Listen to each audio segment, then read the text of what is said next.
রাজকন্যা ও রঙিন প্রজাপতির কথা।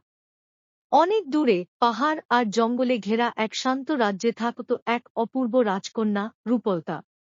তার চোখে ছিল আকাশের নীল, কণ্ঠে ছিল নদীর সুর।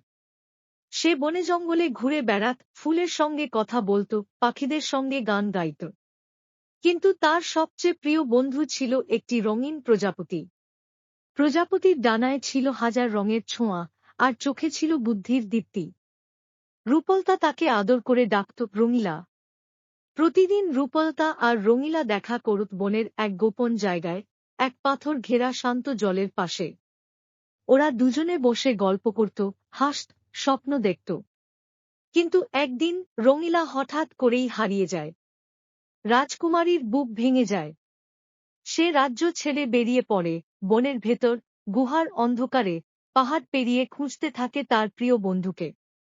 শেষে এক জাদুময় বটগাছের নিচে সে খুঁজে পায় এক পুরনো প্রদীপ।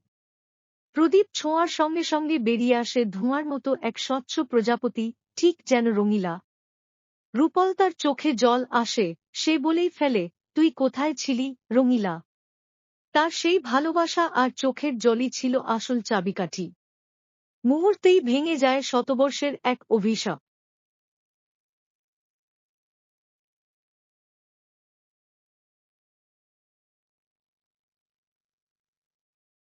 রঙিলা ধীরে ধীরে রূপ নেয় এক জ্যোতিষ্ময় পরীতে। আমি আসলে এক বনপরী, সে বলে। একদিন এক পিশাচিনী আমার ডানা কেড়ে নিয়ে আমাকে প্রজাপতির রূপে বন্দী করেছিল।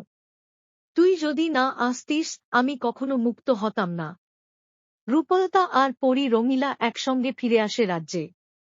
বনে আবার ফুল ফোটে, প্রজাপতিরা নাচে, আর নন্দলোক জেগে ওঠে নতুন আলোয়। সেই দিন থেকেই রাজ্যে সবাই জানে, ভালোবাসা আর বন্ধুত্বের শক্তি সবচেয়ে জাদুময়।